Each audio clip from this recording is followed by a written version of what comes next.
அன்பின் பிதாவே, இந்த காலை வேளைக்காக உமக்கு நன்றி செலுத்துகிறோம். ஆண்டவரே, எங்களை ஆதரித்து வருகிறீர். எங்களோடு கூட இருக்கிறீர்.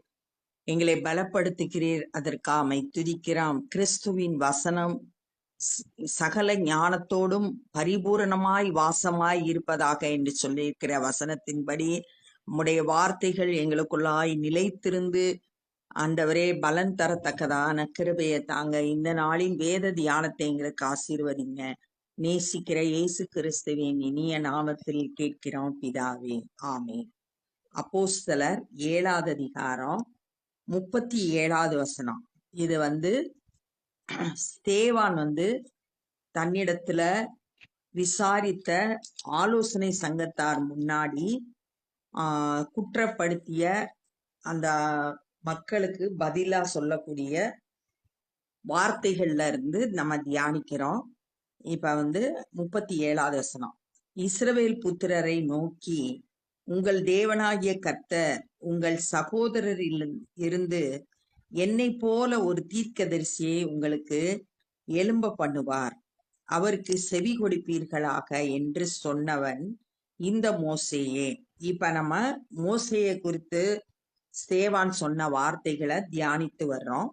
இதுல மோசே இயேசு கிறிஸ்துவை குறித்து தீர்க்க தரிசனமா சொன்ன வார்த்தைகளை இப்ப அந்த வார்த்தையை சொன்னது மோசே அப்படின்றார். என்னன்னா, என்னை போல ஒரு தீர்க்கதரிசிய உங்கள் சகோதரரிலிருந்து எழும்ப பண்ணுவார், அது இயேசு கிறிஸ்து, அவருக்கு செவி கொடுப்பீர்களாக அப்படின்னு சொல்லிட்டு மோசே சொன்னாரு அப்படின்னு சொல்றாரு. சீனாய் மலையில் தன்னுடனே பேசின தூதரோடும் நம்முடைய பிதாக்களோடும் கூட வனாந்திரத்திலே சபைக்குள் இருந்தவனும் நமக்கு கொடுக்கும்படி ஜீவ வாக்கியங்களை பெற்றவனும் இவனே. மோசையை குறித்து சொல்லியிருக்கு. சீனாய் மலையில ஆண்டவரோடு பேசினத யாத்திராகமம் 20வது அதிகாரம் 18-19 வசனங்கள்ல வாசிக்கலாம். பேசின தூதனோடும் நம்முடைய பிதாக்களோடு கூட வனாந்திரத்தில் சபைக்குள் இருந்தவன் அப்படின்னு சொல்லிட்டு மோசையை குறித்து பிதாக்களோடு கூட வனாந்திரத்துல இருந்தவர், நமக்கு கொடுக்கும்படியா ஜீவ வாக்கியங்களை பெற்றவனும் இவனே அப்படின்னு சொல்லி நியாயப்பிரமாண வார்த்தைகள் மோசே மூலம் கொடுக்கப்பட்டது. ஜீவ வாக்கியங்களை பெற்றவனும், தேவனுடைய வார்த்தைகள் ஜீவன் உள்ளது அப்படின்னு சொல்லிட்டு எபிரேயர் 4:12 சொல்லியிருக்கு. ஜீவனும் வல்லமையும் உள்ளது அப்படின்னு சொல்லியிருக்கு. அப்ப ஜீவ வாக்கியங்களை பெற்றவனும் இவனே, நமக்கு கொடுக்கறதுக்காக தேவனிடத்திலிருந்து ஜீவ வாக்கியங்களை பெற்று கொடுத்தவர் இவர்தான் அப்படின்னு சொல்லிட்டு சொல்லியிருக்கு. இவனுக்கு நம்முடைய பிதாக்கள் கீழ்ப்படிய மனதாயிராமல் இவனை தள்ளிவிட்டு தங்கள் இருதயங்களில் எகிப்துக்கு திரும்பி. பிதாக்கள் அப்படின்றது முன்னோர்கள் மோசேக்கு கீழ்ப்படிய மனதில்லாம வனாந்திரத்துல வரும்போது, நடந்து வரும்போது ஜனங்கள் மோசேக்கு கீழ்ப்படியல. இவனை தள்ளிவிட்டு, மோசேயை தள்ளிவிட்டு தங்கள் இருதயங்களில் எகிப்துக்கு திரும்பி என்ன செஞ்சிட்டாங்கன்னா, இருதயத்துல அவங்க போற வனாந்திர பாதையில எகிப்த குறிச்சு யோசிக்க ஆரம்பிச்சாங்க. எகிப்துக்கு திரும்பிட்டாங்க. தங்களோட அடிமைத்தன வாழ்க்கைய விரும்பினாங்க. அங்க நாங்க நல்லா இருந்தோம் அப்படின்னு சொல்லிட்டு சொன்னாங்க. யாத்திராகமம் 16வது அதிகாரம் 3வது வசனத்துல, நாங்கள் இறைச்சி பாத்திர தண்டையில் உட்கார்ந்து அப்பத்தை திருப்தியாக சாப்பிட்ட எகிப்து தேசத்திலே கர்த்தருடைய கையால் செத்து போனாமானால் தாவலை அப்படின்னு சொல்லிட்டு எகிப்துல இருந்த வாழ்க்கைய மேன்மையானதா நினைச்சாங்க. மனதுல எகிப்துக்கு திரும்பிட்டாங்க. ஆண்டவரை உங்களுக்கு ஆசீர்வாதமான வாழ்க்கைய வச்சிருந்தாங்க. ஆனா மோசேக்கு கீழ்ப்படிஞ்சு அவர் பின்னாடி போறதுக்கு, சந்தோஷமா போகிறதுக்கு விரும்பாம அவன் மோசையை தள்ளிவிட்டு மனதளவுல எகிப்துக்கு திரும்பிட்டாங்க. ஆரோனை நோக்கி, எகிப்து தேசத்திலிருந்து எங்களை அழைத்து கொண்டு வந்த அந்த மோசேக்கு என்ன சம்பவித்ததோ அறியோம். இது மோசே தேவன் சீனாய் மலைக்கு வர சொன்னப்ப 40 நாள் அங்க மலையில தேவனோடு பேசி கொண்டு இருந்தார். அந்த நாட்கள்ல கீழே இருந்த இந்த ஜனங்கள் அடுத்த தலைவனான ஆரோனை பார்த்து, மோசே போயிட்டு என்ன ஆச்சுன்னு தெரியல, ஆதலால் எங்களுக்கு முன் செல்லும் தெய்வங்களை எங்களுக்கு உண்டு பண்ணும்.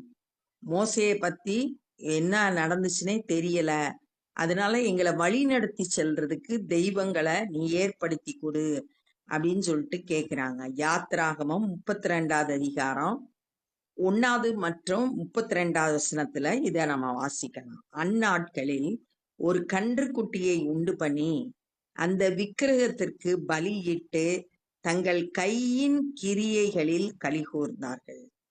என்ன செஞ்சாங்கன்னா, ஒரு கன்றுக்குட்டிய செஞ்சு அதுக்கு பலி செலுத்தி தங்க கையினால செய்யப்பட்ட அந்த கன்றுக்குட்டிய பார்த்து சந்தோஷப்பட்டாங்க. தேவனுக்கு பிரியமில்லாத காரியத்தை செய்தாங்க. அப்பொழுது தேவன் அவர்களை விட்டு விலகி, இவங்க ஆண்டவரை புறக்கணிச்சதுனால தேவ பிரசன்னத்தை அவங்க இழந்துட்டாங்க. தேவன் அவங்கள விட்டு விலகினாரு. வான சேனைக்கு ஆராதனை செய்ய அவர்களை ஒப்பு கொடுத்தார். வான சேனைக்கு ஆராதனை செய்யும்படியா அவங்க ஆண்டவரை விட்டு விலகினதுனால தேவன் அவர்களை வான சேனைக்கு ஆராதனை செய்ய ஒப்பு கொடுத்தார். உபாகமம் 4வது அதிகாரம் 19வது வசனம் வான சேனை அப்படின்னா என்னன்னு சொல்லியிருக்கு. உங்கள் கண்களை வானத்துக்கு ஏறெடுத்து உங்கள் தேவனாகிய கர்த்தர் வானத்தின் கீழெங்கும் இருக்கிற எல்லா ஜனங்களுக்கும் ஏற்படுத்தின வானத்தின் சர்வ சேனையாகிய சூரிய சந்திர சூரிய நட்சத்திரங்களை நோக்கி அவைகளை தொழுது சேவிக்க இணங்காதபடிக்கு உங்கள் ஆத்துமாக்களை குறித்து மிகவும் எச்சரிக்கையாயிருங்கள்.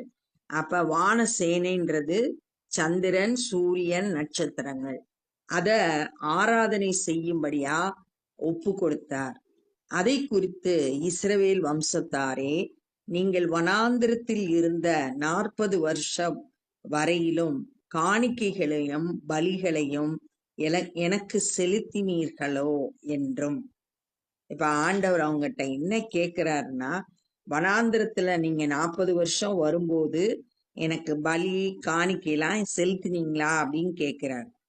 பணிந்து கொள்ளும்படி நீங்கள் உண்டாக்கின சொரூபங்களாகிய மேலோக்கினுடைய கூடாரத்தையும். வனாந்திரத்துல இவங்க வரும்போது அவங்க சொரூபங்களை உண்டாக்கினாங்க. 1 ராஜாக்கள் 11:7 அம்மோன் புத்திரரின் அருவருப்பாகிய மேலோக்கு அப்படின்னு சொல்லிட்டு சொல்லப்பட்டிருக்கு. அம்மோன் புத்திரர் பணிந்து வந்த அந்த விக்கிரகத்தை இவங்க செய்தாங்க. உங்கள் தேவனாகிய ரெம்பான் என்னும் நட்சத்திர சொரூபத்தையும் சுமந்தீர்களே. நட்சத்திர சொரூபம் விக்கிரகத்தை இவங்க சுமந்து வந்தாங்க. தெய்வமா ஏற்றுக்கொண்டு, உங்கள் தேவனாகிய அப்படின்றது தேவனா ஏற்றுக்கொண்டு அந்த நட்சத்திரத்தை அதான் வானசேனைய தொழுது கொண்டாங்க. ஆகையால் உங்களை பாபிலோனுக்கு அப்புறத்திலே குடி போக பண்ணுவேன் என்றும் தீர்க்கதரிசிகளின் புஸ்தகத்தில் எழுதியிருக்கிறதே. அப்ப அவங்க அடிமைகளா பாபிலோனுக்கு நெபுகாத் நேச்சாரால கொண்டு போகப்படுவாங்கன்ற வார்த்தைய தீர்க்க தரிசனமா சொல்லப்பட்டது. மேலும் நீ பார்த்த மாதிரியின்படியே சாட்சியின் கூடாரத்தை உண்டு பண்ணுவாயாக என்று மோசேயுடனே பேசினவர் கட்டளையிட்ட பிரகாரமாக அந்த கூடாரம் வனாந்திரத்திலே நம்முடைய பிதாக்களோடு இருந்தது. வனாந்திரத்துல இவங்க ஒரு சாட்சியின் கூடாரத்தை செஞ்சாங்க. நீ பார்த்த மாதிரியே ஆண்டவர் மோசேக்கு காட்டினாரு, எப்படி அந்த சாட்சியின் கூடாரம் அமைக்கணும். மகா பரிசுத்த வெளி பிரகாரம், பரிசுத்த ஸ்தலம், மகா பரிசுத்த ஸ்தலம் இருக்கிற மாதிரி அதுல என்னெல்லாம் இருக்கணும் எல்லாம் ஆண்டவர் அவங்களுக்கு மாதிரிய காண்பிச்சார். அந்த பார்த்து அந்த மாதிரியின்படியே செய்யணும்னு மோசேக்கு கட்டளை கொடுத்திருந்தாரு.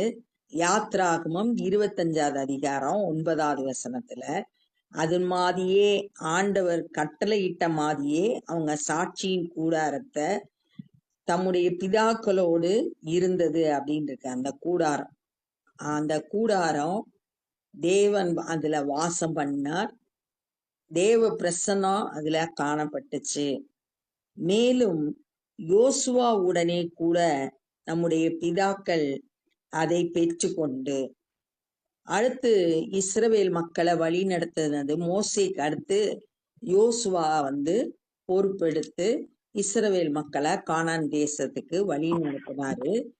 இப்ப யோசுவா அதை பெற்றுக்கொண்டு அந்த சாட்சியின் கூடாரத்தை பெற்றுக்கொண்டு தேவன் அவர்களுக்கு முன்பாக துரத்தி விட்ட புறஜாதிகளுடைய தேசத்தை அவர்கள் கட்டி கொள்கையில் தேவன் அவங்களுக்கு வாக்கு பண்ணின அந்த கானான் தேசத்துல இருந்த புறஜாதிகள் எல்லாத்தையும் துரத்தி விட்டாங்க. அப்படி துரத்தி விட்டு அதை தங்களுக்கு சொந்தமாக்கி கொண்டாங்க. தேவன் கொடுத்த அந்த வாக்கு தத்தத்தை சுதந்திரித்து கொண்டாங்க.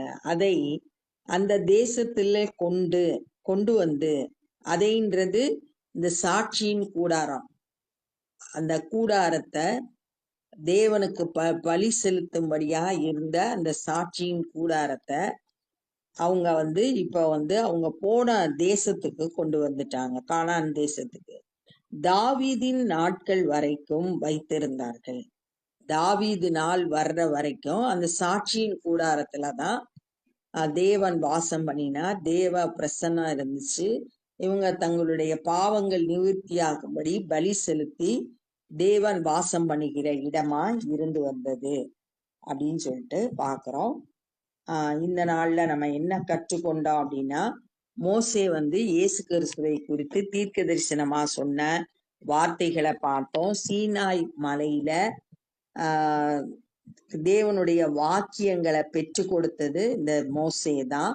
ஆனா மோசேக்கு இஸ்ரவேல் மக்கள் கீழ்ப்படிய மனதில்லாம அவரை தள்ளிவிட்டு தங்களோட இருதயத்துல எகிப்து தேசத்துக்கு திரும்பிட்டாங்க. தங்களுடைய பழைய வாழ்க்கைக்கு திரும்பிட்டாங்க. ஆண்டவர் வாக்கு பண்ணின அந்த கானான் தேசத்தை விட அந்த அடிமைத்தனத்தை வாழ்க்கை அவங்களுக்கு பிடித்தமானதா இருந்தது. ஆரோனை பார்த்து சொன்னாங்க, மோசே எங்களை இவ்வளவு தூரம் அழைத்து வந்த அந்த மோசைய என்ன நடந்துச்சுன்னு தெரியல, எங்களுக்கு இப்ப வழி நடத்தி செல்ல தெய்வங்களை ஏற்படுத்தி கொடுன்னு சொன்னோடனே ஒரு கன்று குட்டியை செஞ்சு அதை வணங்கினாங்க. அதுல மகிழ்ந்திருந்தாங்க. ஒரே ஆட்டம் பாட்டம் கொண்டாட்டமா இருந்துச்சு. அப்ப தேவன் அவங்கள விட்டு விலகிட்டாரு. வான சேனைய, சூரியன் சந்திரன் நட்சத்திரங்களை வழிபட்டாங்க.